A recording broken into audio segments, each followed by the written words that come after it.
Okay, welcome back to our physics lecture. Okay, last class में हमने कुछ पढ़ा था। हमने सिलेबस के बारे में देखा था, फिजिक्स का सिलेबस क्या है। उसके बाद हमने स्टडी की थी ग्रेविटेशनल फोर्स की, हमने स्टडी शुरू की थी।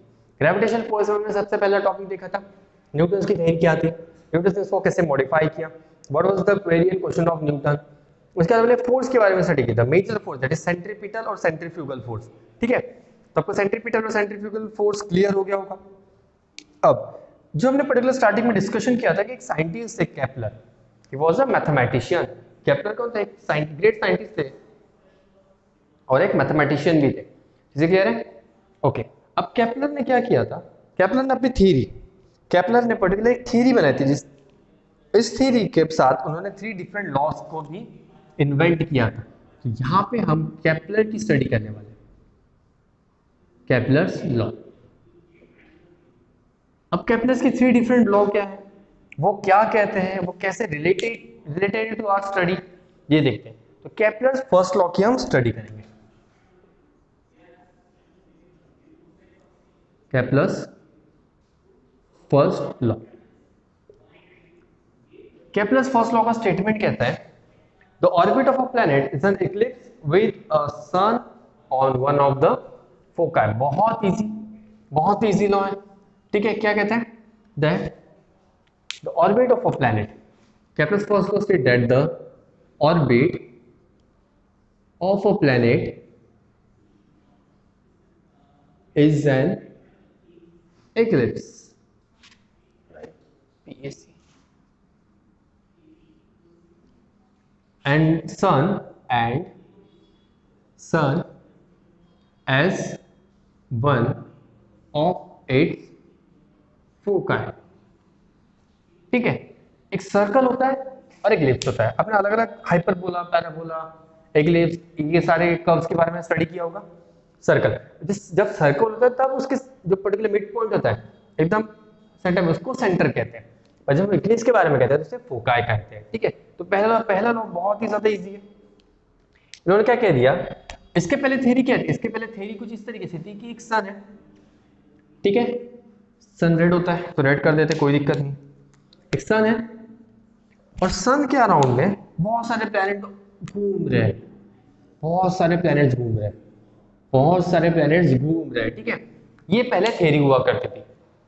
पर केपलर ने क्या कहा कि केपलर ने कहा कि जो सन है, पहले थ्योरी क्या थी, सन के अराउंड में सर्कुलर ऑर्बिट। ठीक है, पहले थ्योरी क्या थी कि सन के अराउंड में बहुत सारे प्लैनेट घूमते हैं बट इन सर्कुलर ऑर्बिट। पर केपलर ने प्रूव कर दिया कि जो पर्टिकुलर प्लैनेट्स रोटेट कर रहे हैं वो सर्कुलर मोशन नहीं कर रहे हैं। वो कौन सा मोशन है, वो इक्लिप्स है। वो जो पाथ ट्रेस कर रहा है वो इक्लिप्स पाथ है, वो सर्कुलर मोशन नहीं है। बहुत सिंपल है फर्स्ट लॉ। साथ में इंपॉर्टेंट ये केपलर्स का जो है ये पूछते हैं। ठीक है, ये बहुत डायरेक्ट क्वेश्चन बनता है इसका, state the 3 different laws of Kepler. ठीक है, या फिर state the Kepler's 3 law related to the gravity field. तो सीधी सीधी स्टेटमेंट लिखनी है, बहुत इजी है, कोई बहुत ज्यादा रॉकेट साइंस नहीं इसमें। देख लिया है? ओके, अब हम सेकंड लॉ के बारे में देखते हैं। सेकंड लॉ की तरफ क्या जानते हैं, Kepler's second law. Kepler second law क्या कहते हैं ये देखते हैं। The line joining the planet and the sun sweep equal area in equal interval of time. The line which joins planet and the sun sweep equal area in equal interval of time.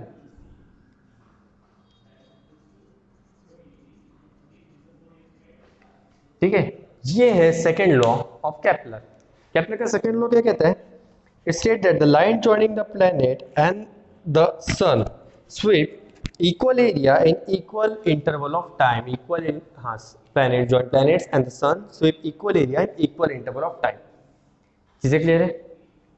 Okay, अब third law का statement लिख लेते हैं, उसके बाद हम तीनों law को एक डायग्रामेटिकल रिप्रेजेंटेशन के साथ समझने की कोशिश करते हैं। ये है Kepler's third third and the last law. जो केपलर से 3 लॉ बनाया था उसमें से ये थर्ड लास्ट लॉ। ये क्या कहता है? The square of its time period of revolution, the square of its time period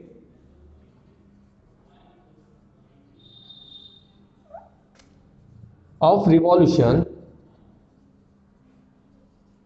time period of revolution around the sun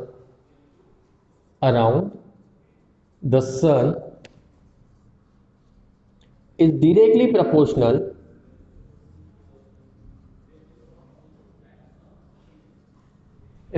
proportional to the cube of the mean distance, to the cube of its mean distance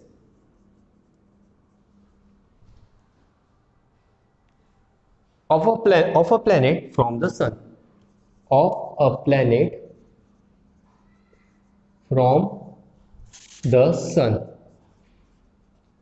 ये है Kepler's के 3 different loss. ये चीजें clear है? First law तो मैंने बता दिया कि एक इक्लिप्स फॉर्म है। अब तीनों लॉ को अगर हम कंबाइन करते हैं तो तीनों लॉ को कंबाइन करेंगे तो हमें कैसे दिखाई देगा, ये देखते हैं। ठीक है, कुछ इस तरीके से। सबसे पहले ये तो हो गया इक्लिप्स फॉर्म, ये बन गया आपका इक्लिप्स। चीजें क्लियर है? यहाँ पे थोड़ा पॉइंटेड हो गया पर एक कर्व है। ठीक है, ये बन गया इक्लिप्स। अब इसके बाद सेकंड लॉ क्या कहता है? द लाइन जो okay sun as a centre, तो सन को सेंटर में रख देते हैं as one of the foci. क्या हो गया हमारा सन, ये सन हो गया। चीजें क्लियर है? ओके, ये फर्स्ट लॉ यहां तक क्लियर हो गया। The path is eclipse, sun is one of the foci. अब क्या है? The line joints planet and the sun sweep equal area in equal interval of time. अब प्लैनेट के बारे में बात होगी तो प्लैनेट किस देखते हैं, कंसीडर करते हैं यहाँ पे एक प्लैनेट है एट पॉइंट ए। ठीक है, ये हमारा प्लैनेट है। अब वो प्लैनेट मूव कर गया पॉइंट बी पे। ठीक है, प्लैनेट मूव कर गया equal, the line joining planet and the sun, join कर देते हैं।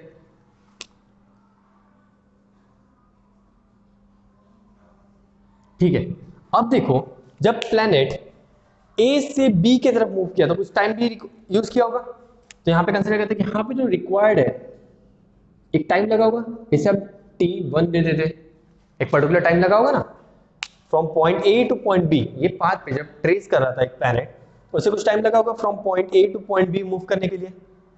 ठीक है, अब यहाँ पे देखो, यहाँ पे क्लोज पाथ हो गया, क्लोज है, तो यहाँ पे एक एरिया कवर हो गया। यहाँ पे एक एरिया कवर हो गया, दिख रहा है सबको? इसको हम नाम दे देते थे A1, इसको हम नाम दे देते हैं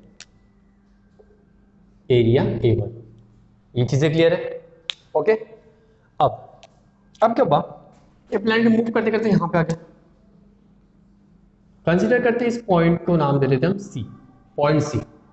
अब क्या हुआ है, ये जो एरिया ट्रेस हुआ है, तो देखो यहाँ पे टाइम बहुत बड़ा डिस्टेंस है।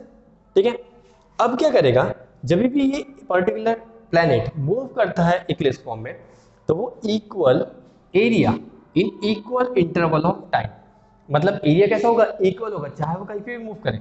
अब क्या करेगा, अब इसको मूव करने के लिए इतना डिस्टेंस कंसीडर करते प्लैनेट यहां पे आ गया, ये हो गया हमारा प्लैनेट। अब देखिए point A to point B distance कितना है, कम है, पर point C to point D distance ज्यादा है। तो अब क्या करेंगे, हम इसको ट्रेस कर देते हैं। ठीक है, ये पार्ट को हम क्लोज कर दिया, तो देखो यहाँ पे एरिया कवर हो गया, यहाँ पे भी एरिया कवर हो गया, इसको हम नाम दे देते हैं A2।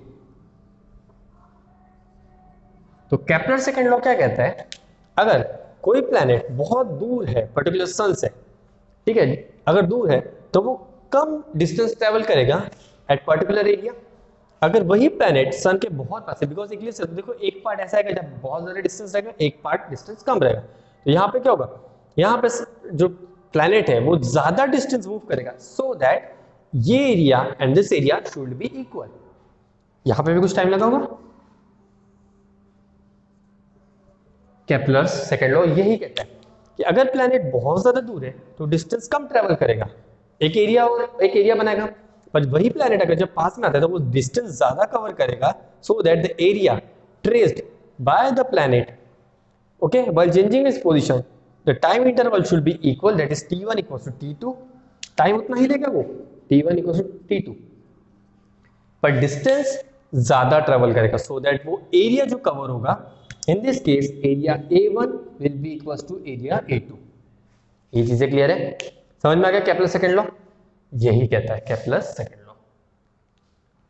ओके, अब हम केपलर थर्ड लॉ की स्टडी करते हैं। केपलर थर्ड लॉ क्या कहता है, square of it time period, square of it कैसा, टाइम पीरियड, टाइम पीरियड के बारे में बात कर रहे हैं Kepler law. Okay, of revolution around the sun is directly proportional, directly proportional के बारे में बात कर रहे हैं, directly proportional to the cube of its mean distance, cube of its mean distance, ये 3D इंपॉर्टेंट पार्ट। अब मीन डिस्टेंस मतलब क्या होगा, रेडियस, मीन डिस्टेंस मतलब क्या होगा, वो बात कर रहे हैं रेडियस के बारे में, एक रेडियस रहेगा फ्रॉम सन टू प्लैनेट, कुछ डिस्टेंस रहेगा, इसे हम रेडियस कह रहे हैं।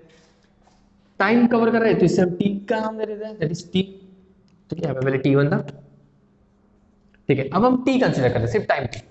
तो क्या कह रहा है Kepler, time period square, square ये तो अंडरलाइन करना ही है क्या हमारा, square of time period, square of time period is directly proportional to the cube of mean distance, ये है केपलर्स थर्ड लॉ।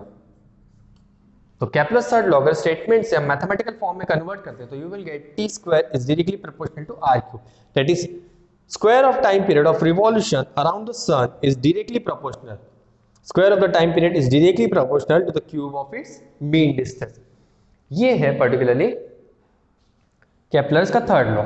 अब हमें पता है कि जब भी हम पर्टिकुलर प्रोपोर्शनलिटी साइन को रिमूव करते हैं तो एक कांस्टेंट आता है, एक कांस्टेंट आएगा, इसे हम रिमूव कर देते हैं, T square equals to constant as a K into R cube, into R cube हो गया, चीजें क्लियर है।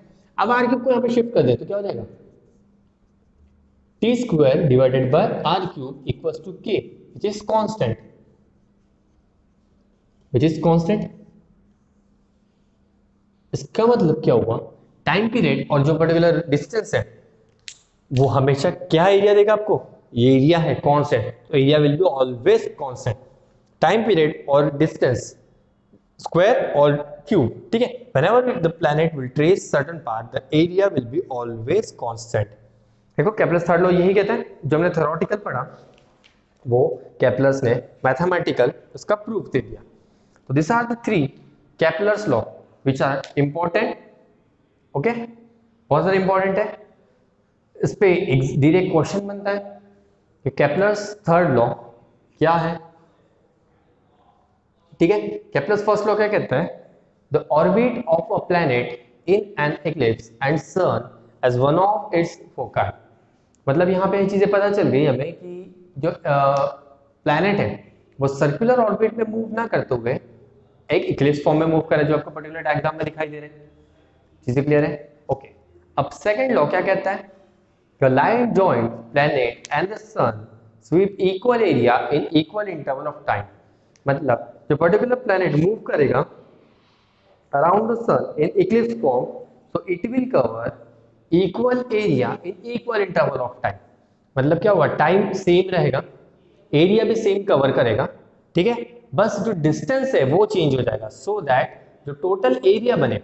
अब जैसे आप A1 और A2 को देख लो, A1 में देखो रेडियस बहुत ज्यादा है पर डिस्टेंस कम है, तो जब आप इसका प्रोडक्ट करोगे एरिया क्या होगा, कुछ प्रोडक्टिव होता है, मतलब हम मल्टीप्लाई करते हैं। तो जो आप रेडियस देख रहे हो R फर्स्ट केस में, और अब सेकंड केस में भी R है, ठीक है, इसे हम R1 दे देते हैं, ये R2 हो गया, ठीक है। तो क्या हो गया, जब हम R1 R2 के बारे में बात करते हैं, ओके, तो फर्स्ट केस में आपने देखा कि R1 is greater but the distance cover from point A two point B is much smaller, so that एक क्वांटिटी आ जाएगी, जब इन्हें मल्टीप्लाई करेंगे तो आपको A1 मिलेगा, ठीक है। अब हम सेकंड केस में देखते हैं R2 का डिस्टेंस देखो from the sun to planet C, R2 is very small as compare to R1, पर इसमें क्या हो रहा है, जो डिस्टेंस कवर्ड है that is from C to D is much more than from A to B, so that जब हम इसको प्रोडक्ट करेंगे तो इसका जो एरिया आएगा A2 which will be equal to area A1। चीजें क्लियर है, आप दिखा है नीचे में आपने स्टेटमेंट लिखा है T1 and T2 is same, because हमारा स्टेटमेंट क्या कहता है, equal area and equal interval of time. ठीक है। और सेकंड स्टेटमेंट हमने मेंशन किया that is A1 is equals to A2, मतलब एरिया सेम है। चीजें यहां तक क्लियर है? Okay.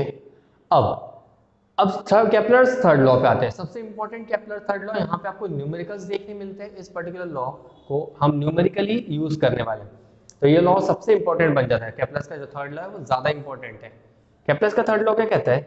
Square of its time period of revolution around the sun is directly proportional. Directly proportional मतलब अगर लेफ्ट क्वांटिटी इंक्रीज होगी तो राइट क्वांटिटी भी इंक्रीज हो जाएगी। इसी को हम डायरेक्टली प्रोपोर्शनल स्टेटमेंट कहते हैं। To the cube of its mean distance, cube मतलब to the power 3, mean distance that is distance separated from the sun, तो वो तो r हो गया हमारे केस में। तो अगर हम इस पर्टिकुलर स्टेटमेंट को मैथमेटिकल फॉर्म में कन्वर्ट करते हैं तो हमें मिलेगा T square is directly proportional to r cube. चीजें क्लियर है? अब प्रोपोर्शनलिटी साइन है। अब हमें पता है कि प्रोपोर्शनल साइन को रिमूव करते वक्त हमेशा एक कांस्टेंट टर्मिनोलॉजी आती है, तो इस केस में हमने कांस्टेंट क्या प्रोवाइड किया था? k। अब k जैसे हमने प्रोपोर्शनल साइन को रिमूव कर दिया तो हमने k लिख दिया। अब इस इक्वेशन को हमने अगर कांस्टेंट के टर्म में r क्यूब को अगर हम साइड में लेके आते हैं, मतलब लेफ्ट हैंड साइड ले आते हैं, r क्यूब कैसे है? Multiplication with respect to k। अब उसको हमने डिवीजन में ला लिया, that is t square upon r cube which is equals to k। k क्या हो गया? कांस्टेंट हो गया, और कांस्टेंट तो हमारा एरिया है। जो हमारा सेकंड कहता है, सेकंड लॉ तो यही कहता है equal area equal inter of time. तो हमने प्रूव कर दिया कि टाइम अगर चेंज होता है और अगर रेडियस भी चेंज होगा, स्टिल एरिया जो particular speed of the object रहेगा या फिर प्लैनेट रहेगा वो कुछ इस तरीके से मेंटेन हो जाएगा कि सो दैट हमारा जो एरिया स्वीप अप होगा वो ज्यादा होगा, that is it will be always and constant one. ये चीजें क्लियर है? यहाँ तक समझ में आ गई? तो ये थे न्यूटन्स के 3 डिफरेंट लॉस। ठीक है, इसके पहले हमने पढ़ा था केपलर्स के 3 डिफरेंट लॉ। सॉरी ये केपलर्स के 3 डिफरेंट लॉस है। इसके आगे हम न्यूमेरिकल्स देखने वाले हैं। So Kepler's obtained this 3 simply form of study of the position of planet obtained by regular observation. यहाँ से केपलर ने position of the object, position of the planet कहाँ पे रहेगी, किस वक्त कैसे रहेगी, ये उन्होंने स्टडी किया। He had no explanation as why planet obey this law. We will see below how this law helped Newton in the formation of his theory of gravitation. इसके बाद हम क्या देखेंगे? अब जब अलग बाकी साइंटिस्ट ने केपलर से क्वेश्चन किया कि केपलर ये पर्टिकुलर जो लॉ आपने डिराइव किया है ये लॉ ही क्यों प्लैनेट अप्लाई करते हैं, तो he was not having any of the answer for their question कि ये लॉ ही अप्लाई क्यों करते हैं। दिस लॉज आर वैलिड, ऐसा नहीं कि वैलिड नहीं है, लॉ वैलिड है, पर ये ही अप्लाई क्यों होता है या फिर ये 3 डिफरेंट लॉज ही प्लैनेट्स क्यों फॉलो करता है, इसका आंसर केपलर के पास नहीं था। अब केपलर के बाद और एक साइंटिस्ट है, उनका नाम था सर आइजैक न्यूटन। न्यूटन ने ये 3 डिफरेंट लॉज को यूज किया, ठीक है, कुछ मॉडिफिकेशन किए, और न्यूटन ने फिर अपना एक लॉ बनाया जिसे हम आज जानते हैं, that is Newton universal law of gravitation.